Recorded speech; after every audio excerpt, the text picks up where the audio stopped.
Welcome and thank you so much for joining for our 20th episode of YCP's virtual monthly series, Refiner's Fire.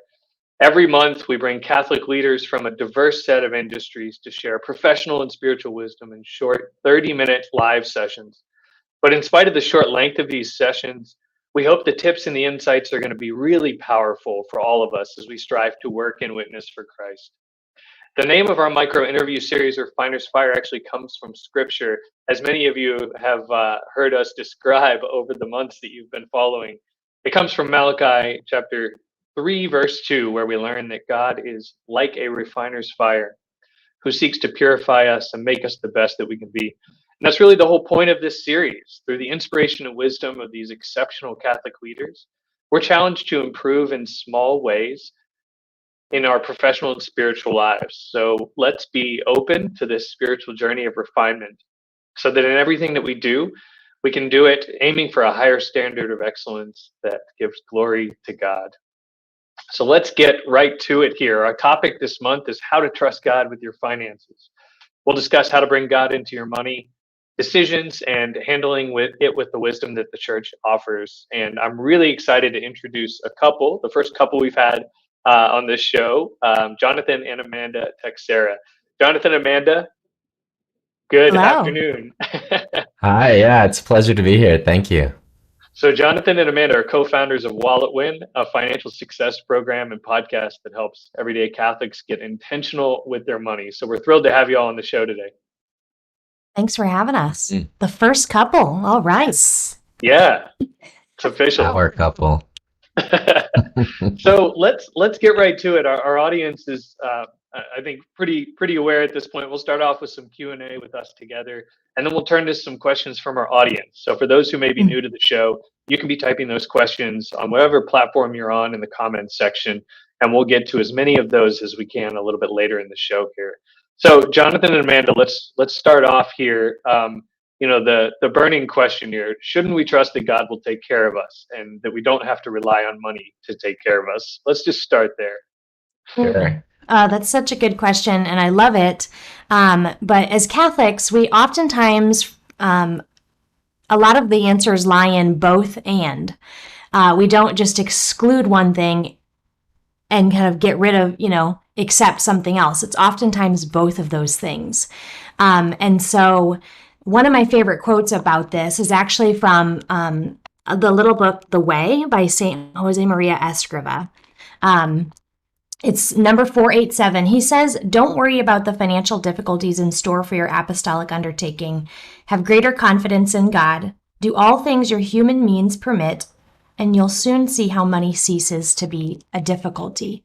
And what I love about that, and just a number of other quotes that the saints have spoken over the years, is that we can do both. We need to trust that God is the ultimate giver of all gifts. He's the sustainer of every breath that we take. He's holding us in existence. And of course, that's going to include providing for us in all of our needs, finances being one of those. But that doesn't mean we should just sit around like a bump on a log and bury our heads in the sand and not learn the practical skills that we need to actually handle this resource, this gift, with prudence and wisdom and virtue. It's both of those things, grace and nature. So understanding that we need to radically abandon ourselves to His divine providence and trust that however our finances are going in any given moment, He's allowing that circumstance, and to abandon ourselves into our Father's hands, who cares for us and wants to provide for us, but also doing everything we can to wisely maybe get out of this situation or pivot or do what we can to be able to take care of our vocation, our families, and say yes to what God's asking us in our lives at that given moment. Yeah, we definitely should rely on and trust God to take care of us. Money is a tool that we use to make certain things happen, right? I also rely and trust God to make sure to give me grace for the relationship I have with my wife. That doesn't mean I can just sit in the den and watch TV every night. I actually have to talk to her and do something on my own. I have to develop those skills to have a healthy relationship. Same thing with money. I need to develop those skills, though. I'm going to be trusting God 100% to take care of me. Yeah, I mean, he gave us intellect and the freedom to make decisions too, based on both the information we can take in on our own and also our willingness to trust in him at the same time. So it's certainly a balance of both ends, like you said. Mhm. Good. Well, that gives us a little bit of a foundation here. So let's move on to our next question. So how can we trust God to help manage our money when there's all these other worldly factors playing into it that are largely, or if not completely, out of our control at times? So right now, everyone's talking about the challenge of inflation, right, which is top of Mhm. mind and of course plastered on every platform we may be interacting on. But how do we balance that with trusting that God will also help us in these things that we don't control or that maybe feel out of our control more? Mm. So we were actually just before this looking at, there's a website where you can kind of see what your personal inflation rate has been this last year. And is that over on the Wall Street Journal's website? Yeah, Wall Street Journal has a tool where because the consumer price index gets tracked. It's like through like dozens, if not hundreds of like subcategories.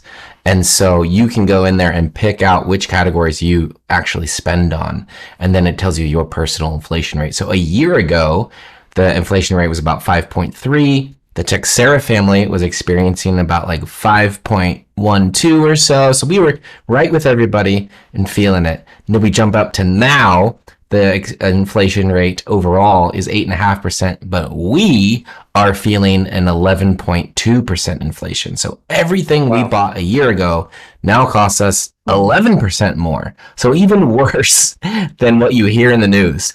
Yeah. So if you have felt the pinch this last year, you're not making it up in your head. It has happened to everyone, and the term usury actually qualifies to anything above 10%. So most of us have slipped into a form of usury via just by living inflation this last year. And so that has hit a lot of households, and it's caused a lot of people to either have to reevaluate what they thought they were going to be doing this year, or they've had to make tough calls, sacrifices. Maybe, one parent was staying home and now they're thinking about one parent not being able to stay home and maybe getting a part-time job. Or, someone at the beginning of the year had a big goal to pay off student loans, and this has cut into it, and it's been something that's maybe slowed down that progress. And that's a very real thing that all of us are facing. And it's much out of our control. And so I think that our emphasis this last year has been doubling down on that ability to trust God and to abandon ourselves, and to understand that, as a good steward, as financial disciples, when we're trusting in him and also handling our money wisely, that's really all he's calling us to do.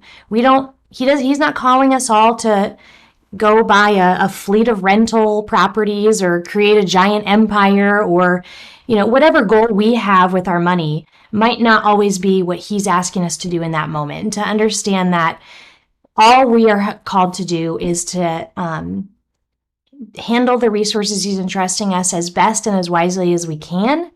And then to trust that the things outside of our control, that he will be the one to kind of deal with that or make a way. How many times in scripture have God's people been up against a wall? Here's Pharaoh and his army, and here's the Red Sea. It looks like there's no way forward, but what do we know? Our God goes ahead and parts the sea, and they walk through it. Or they have no water, and he, says, strike a rock and water will flow. We have a God who does that kind of stuff. He's in the business of making ways for his people to go ahead and be able to follow him and to answer the call that he's putting on their life, despite the circumstances around them maybe not supporting that.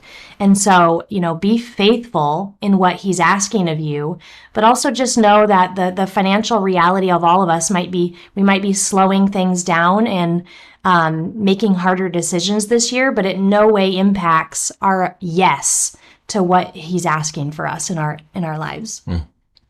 Yeah, there's certainly an amount of relinquishing control that we have to do while still making plans and using the information at our disposal to take care of ourselves and our families or those around us that we're called to take care of. But there is certainly that willingness to take a step back and say, ultimately, God, you will help me to figure out what these results should be so that I can live the life that I'm called to live, right? I wonder, given that you're both Catholics, but also in the sort of the financial sphere and helping people with their finances, are there certain maybe prayer practices, certain saints you maybe find yourself referring to, or maybe have a particular devotion to as a family? They kind of overlap maybe with this topic. Absolutely, yeah. We are the patroness of WalletWin is St. Catherine Drexel. She was a Philadelphia banking heiress. Her dad and the other members of her family, they were business partners with J.P. Morgan. They had tons of money. So when he passed, his estate was valued at about, I think it's like 400 million of today's dollars. So like almost $500 million. It was split up between his three daughters, one of them being St. Catherine. And they all did really good things because their whole lives, they were shown how important it is to help others, to not let money get to their heads, all that. And so they continued a lot of the good work that their family was doing, continuing to pay, rents for dozens or hundreds of families in Philadelphia, giving out clothes 3 times a week and food and medicine. And then St. Catherine went, she took that part of the inheritance and used that to begin the Sisters of the Blessed Sacrament. There we go. Sisters of the Blessed Sacrament, and started dozens of schools for Black and Native Americans, including Xavier University. So she did a lot of good with that and just understood how important it was for money to be used well. And she could have had the easy life, sitting around doing nothing, eating bonbons or whatever, but she didn't. It really shocked the world. It was in the newspapers, like banking heiress becomes nun, gives up everything. It was really wild to see that. And even United States tax law was amended so that she wouldn't have to pay income tax on the ongoing income from the inheritance, so more of it could be used for good things. So they passed if you donated a certain amount of your money for the last 10 years, you didn't have to pay income tax. And everybody knew she was probably the only person it would apply to. What an amazing story. Yeah. So we love St. Catherine, but then also some prayers that might be useful for folks. The Infant of Prague Novena has been known for financial miracles in people's lives throughout the centuries. But then also the Our Lady Undoer of Knots Novena, I think, is a really good one, just because finances, they have their way to weave themselves into every aspect of our life. And all of a sudden, if they're strained financially, it can feel like so many other things are snarled up. And Our Lady does what she does best when we pray that novena. She kind of just starts to untie the knot and bring us back to a place of peace. Yeah, and just like anything else, just pray. There doesn't need to be any. You could write one down, you could find one, but just like if you have a big call you have to make for work, or you're coming into a big meeting or a big job interview or something, you're probably going to pray before that it goes well. So when you are taking seriously the job of managing your money, maybe you should pray before you budget. And afterwards, maybe you should pray when you receive a gift, or in Thanksgiving when you get paid. There's all these little ways to bring prayer into all these kind of everyday, ordinary, bland experiences that can really just lift them up and help us remember who's in charge and who we're working for.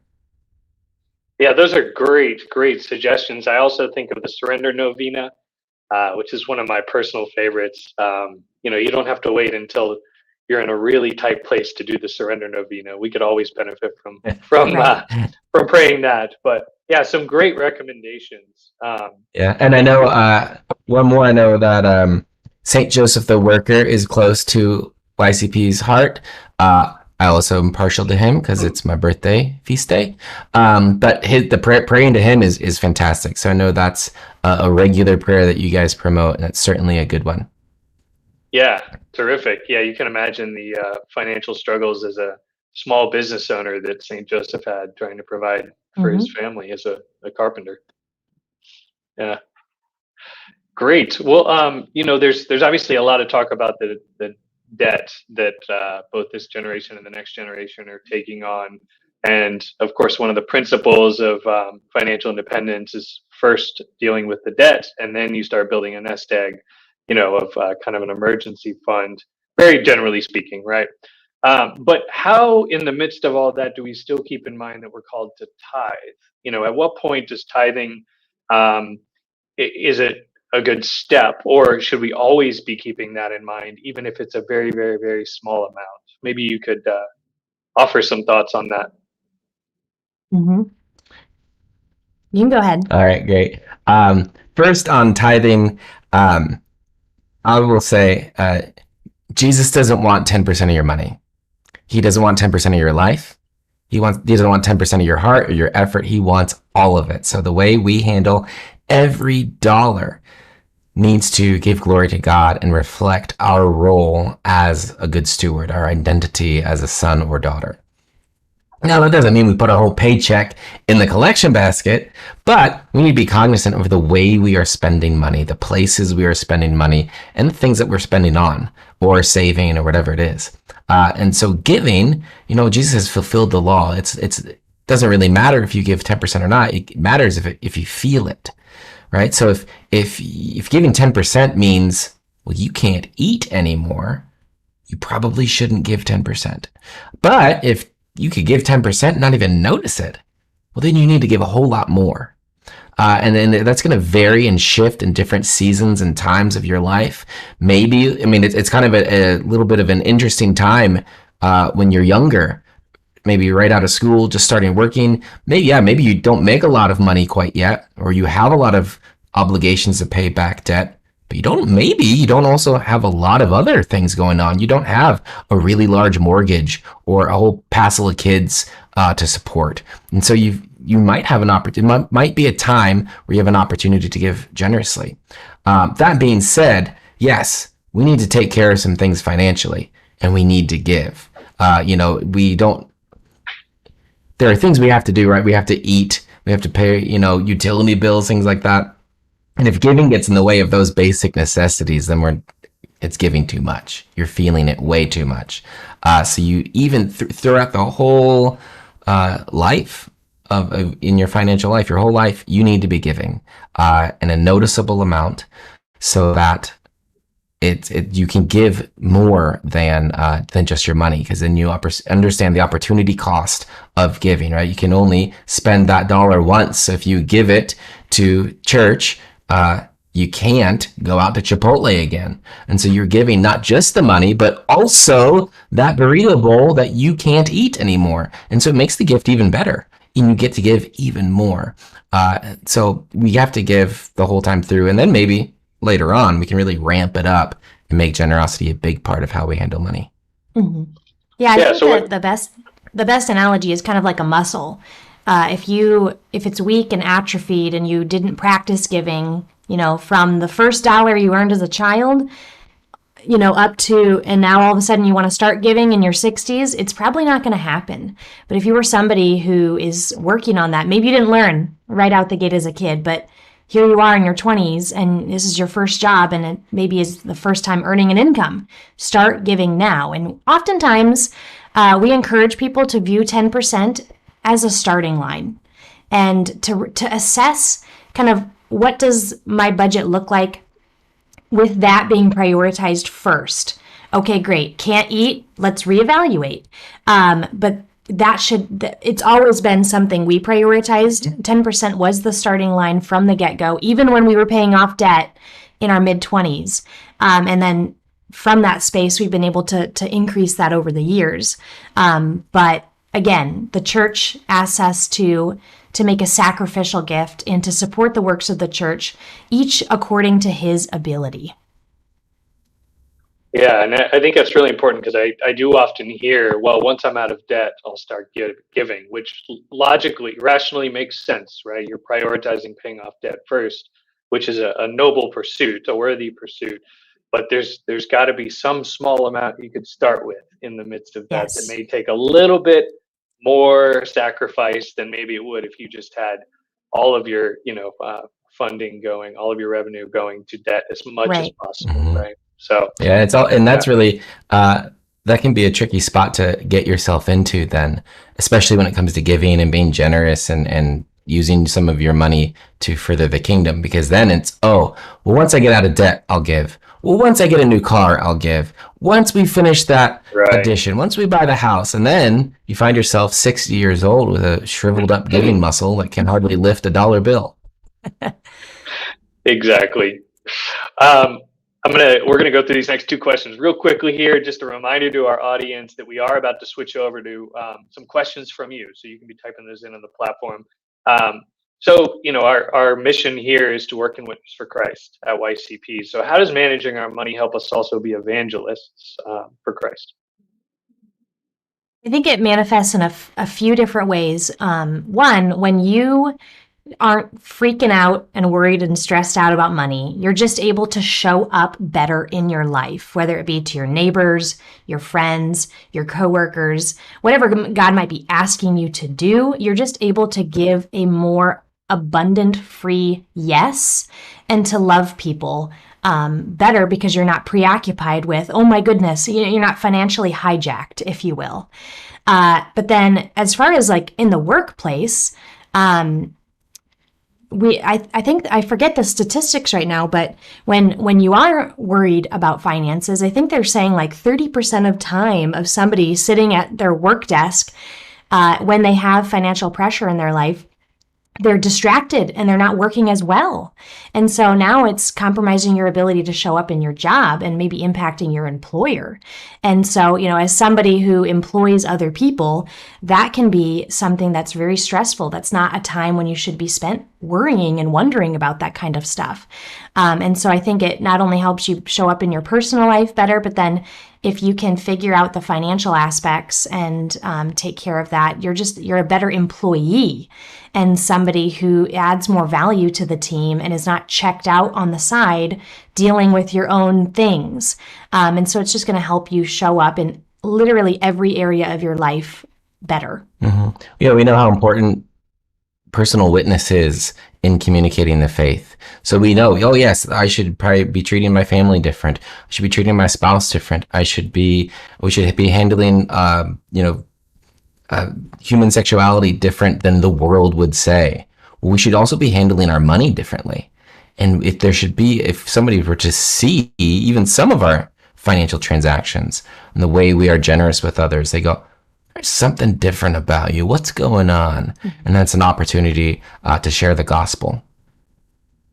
Yeah, and it also allows us to be more present to our coworkers, even in addition to being a good employee and not being distracted for a significant portion of the day. It also helps us be more aware of those opportunities when we can interact with our coworkers in a meaningful way that could lead to a conversation about the faith, or us sharing more about our own experience, Mm-hmm. in our prayer life, or how we share our troubles with God and things like that. So a lot of good recommendations there. And we're going to wrap up this portion here.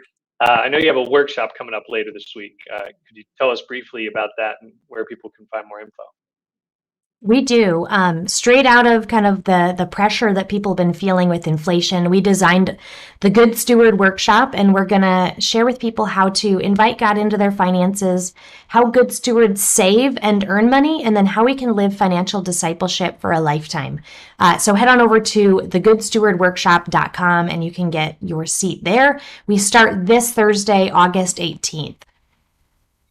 Very cool. Yeah, looking forward to having a bunch of YCPers involved in that. So let's take some questions from our audience here. So what more question about the tithing model here? Would you suggest the 5-4-1 model? Are you all familiar with the 5-4-1 model? As in parish, diocese, other ministries and missions? Yes. I mean, I don't think it needs to be something that is a cookie cutter given to everybody, but I think it's, in general, you should have all three of those things represented in your giving. Yeah. There isn't one structure that probably works. And there certainly isn't one structure the church is expecting from us. But that's probably something we also discern through prayer, discern through interactions with or communication with our spouse if we're married, right? Yes. All of those kinds of things. Yeah. Great. All right, let's move on to a next question here from the audience. Do you have any recommendations for Catholic advisor groups, or I guess maybe more generally, just sort of resources for Catholics looking for financial support? Well, I would mention WalletWin, which is our business. We teach personal finance for Catholics. Yep. So how do we how are we asked to understand money from the church? What is the Catholic worldview on money, and then the practical, just how do you live this stuff out? How do you make a budget? When do you save for emergencies, and how much should you save? All of that. So we teach that A to Z personal finance, the stuff mom and dad didn't tell you. If you're looking for a financial advisor or anything like that, there is what's it called? Catholic Financial Advisor Network. Is that what it's called? There's a pool of Catholic advisors that have kind of band together to be able to be at the service of the church, and they'll help people set up different funds to meet whatever investment goals they have. They know and are aware about, the different Catholic funds that might be out there. I know the Knights of Columbus also offer resources on this, or they'll be able to connect you with maybe Ave Maria mutual funds. There's a lot of different options, but I would encourage people to work with a Catholic investment advisor if they decide adding one to their financial playbook is wise. Just to help make sure that you are investing in as wisely. What am I trying to say there? So you're getting a return, but not putting your soul in danger. There you go. Yeah, and I think also, people may be thinking, oh, well, I won't be able to make any sort of strategic moves or investment moves or thinking about my own financial success without an advisor, right? And so I don't think that's always the case, right? I think there's so many good resources, and WalletWin is certainly one of them, that people can learn some of this on their own. They don't need to jump right to, I need to bring someone in who can help me organize all of this, especially when you're just getting started. There's some fundamentals, right, that you can do on your own before you even get to where am I investing and all of that kind of stuff as we look towards retirement funds, for example. Absolutely. Yeah. Great. All right, let's jump to another question here. How is giving financially in form of a tithe, offering and others being a blessing in your lives? So I guess the question is kind of maybe along the lines of we can give financially, but we can also tithe our time, perhaps. What might you say about that? Yeah, I mean, I'd say when we give money, when we've been able to support a ministry or an apostolate or even our parish, like it feels really good. And when we give our time, we're just doing we're trying to continue we're a very new parish here where we live. And so we're trying to continue building out the buildings that we need to serve the folks around us. And so we just we're doing in the middle of a big campaign and building and all that. So I was able to volunteer my time and expertise in helping crafting the messaging and how we communicate about this project and all that. And then we're able to hit it again and donate our money and make a pledge towards that project. And it felt really good to do both, because we get to see the impact that it makes we have certainly been the recipients of other people's generosity at different times in our life, whether it was when we were missionaries with Focus, or when we've been in some tough times ourselves, just friends and other folks around us, and I helping pick us up and making sure we were taken care of. And so it's a great blessing to be able to do that for other people, whether it's maybe more of a institutional kind of a way or just very direct and personal. Mm-hmm. And I think it can end up being some of the most fun memories you have, and also some of the favorite ways you've ever spent your money, is being able to look at the concrete ways that you parting with that $500 was able to ripple out. And now you get to watch the visible fruits, in the church and in the lives of others. And gosh, it's just a whole lot more memorable than dropping $500 on a kayak at Costco. So it can be a blessing that just keeps on giving every time you see it still at work in the world. Amazing advice. Well, thank you both so much for being here with us today. We're going to have to move towards our final prayer here as we close out Refiner's Fire, but we're thrilled to have you both. Best of luck with the continued growth of WalletWin, and hopefully a bunch of people can join you on the workshop later this week. Thanks for having us. Sounds